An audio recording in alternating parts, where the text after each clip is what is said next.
Good morning my dear student. जैसा कि मैंने पिछले वीडियो लेक्चर्स में बताया कि फेरोमोन्स क्या होते हैं, इनकी विशेषताएं क्या है, ये कितने प्रकार के होते हैं और इसके कार्य क्या है। इसी संदर्भ में आज हम वीडियो लेक्चर में फेरोमोन्स के क्या क्या कार्य हैं और फेरोमोन्स पर किन किन वैज्ञानिकों ने प्रयोग किए उसी के बारे में आज हम डिस्कस करेंगे। फर्स्ट आता है कि चींटियों पर बोनेट नामक साइंटिस्ट ने अनेक प्रयोग किए, जिसमें से फर्स्ट प्रयोग आता है कि बोनेट नामक साइंटिस्ट ने चींटियों की एक लंबी पंक्ति को देखा कि बिना हिले डुले एक सीधी रेखा से मतलब दिशा में कुछ पदार्थ लेकर अपने बिल को जा रही थी। उन्होंने इस प्रयोग को कई बार दोहराया और पाया कि चीनी के कुछ दाने कमरे के छोर पर फर्श पर रख दिए गए। कुछ खोज करने वाली चींटियां इस प्रयोग के स्रोत यानी कि चीनी के ढेर को खोज लिया। शीघ्र ही अनेक चींटियां एकत्रित हो गई और एक और निश्चित पथ पर चीनी के दाने लेकर बढ़ती रही। ये अपने पथ से बिल्कुल भी इधर उधर नहीं हो रही थी। बोनेट नामक साइंटिस्ट ने बताया कि चींटियों के पथ को अंगुली से रगड़कर बीच में से साफ कर दिया गया। तो उन्होंने पाया कि जिस स्थल को अंगुली से रगड़कर बीच में साफ किया गया था, आने और तथा जाने वाली चींटियां यहाँ रुक गई तथा इधर उधर कुछ खोज रही थी। अपने स्पर्शकों यानी टेंटाकिल्स को हवा में लहरा रही तथा फर्श को छू रही थी। टेंटाकिल्स को मिलाकर इन्होंने पहचाना और पुनः पहले की भांति लीक बनाते हुए यह यात्रा जारी रखी। बोनेट ने अनुमान लगाया कि निश्चित ही इनके द्वारा कोई रासायनिक पदार्थ मार्ग में बिखरा दिया जाता है, जिसकी गंध संवेदनाओं को ग्रहण करती हुई अपने पथ पर बढ़ती चली गई। तो मैंने यहाँ पे कुछ इनका मार्ग पृथक बनाया गया है, जिसमें देखते हैं कि देखो यहाँ पे पाइल ऑफ शुगर का गया है, चींटियाँ अपने लाइन ऑफ आंट कैसे चल रही है और आंट अपने होस्ट में कैसे पहुँचती है। इसी प्रकार बीच में से हमने इनके मार्ग था उसको अवरुद्ध कर दिया, रबड़ यानी कि रबड़ लगा दिया।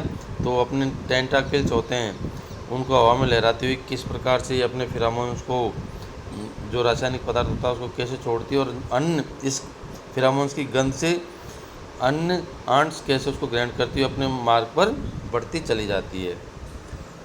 दूसरा प्रयोग बहुत ही महत्वपूर्ण प्रोफेसर जीन हेनरी फेब्रे ने जो फीमेल मोथ होती है, मादा शलभ होती है, उस पर किया गया। उन्होंने बताया कि एक बर्तन में एक फीमेल मोथ को खिड़की के पास टेबल पर रख दिया।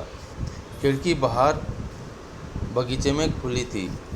इन्होंने देखा कि उसी शलभ से मोथ की जाति के अनेक नर बर्तन के इधर उधर एकत्रित हो गए, जो बगीचे में उपस्थित पौधों से निकलकर खिड़की से आ गए।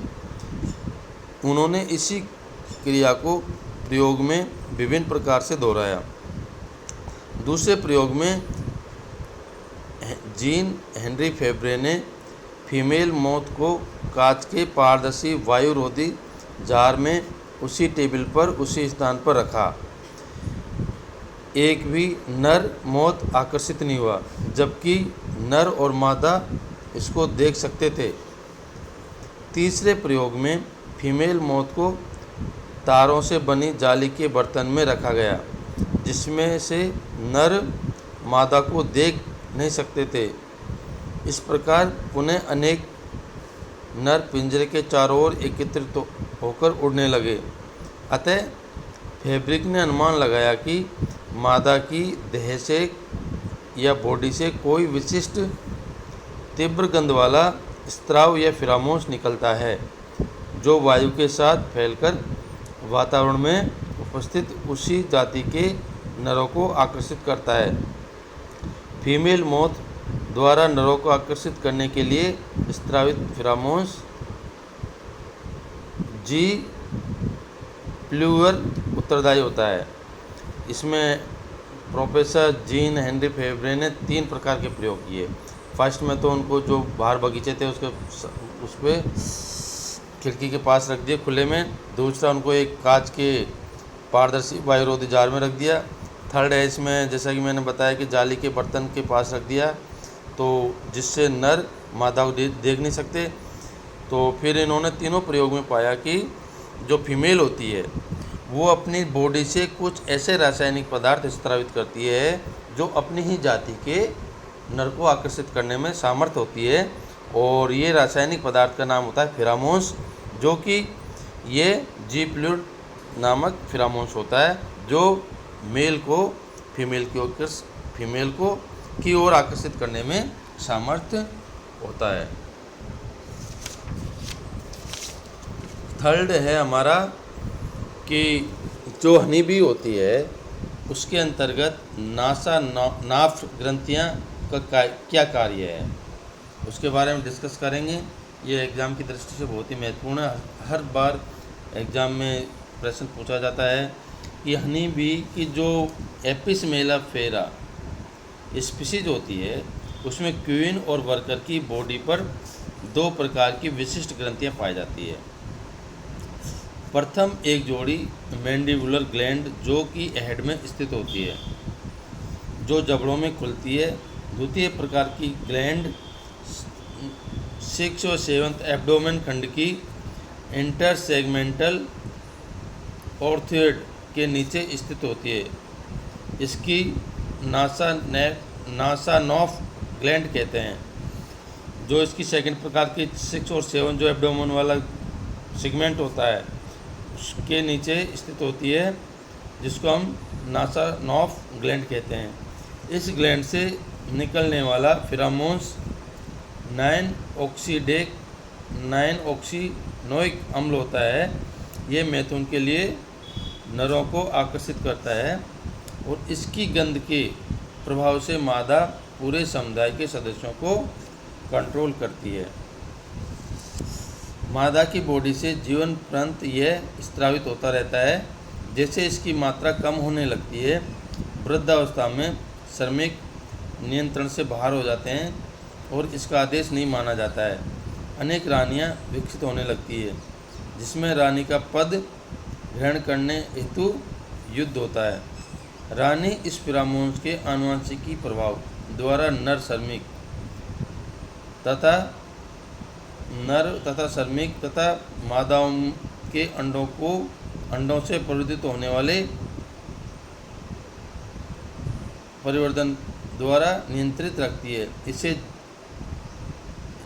रासायनिक पदार्थ होता है जिसका नाम होता है रानी पदार्थ या क्वीन सब्सटेंस भी कहते हैं। इसी प्रकार से जो मादा इंसेक्ट्स होते हैं उनकी बॉडी से स्रावित फेरोमोन्स अत्यंत सूक्ष्म मात्रा में, यानी कि उसकी सूक्ष्म मात्रा 0.01 माइक्रोग्राम होती है, के द्वारा फेरोमोन्स स्रावित किए जाते हैं, जो अत्यंत वाष्पशील होने के कारण 10 किलोमीटर की दूरी तक विस्तृत होकर 1 करोड़ से अधिक नर कीटों को आकर्षित करने की क्षमता रखते हैं।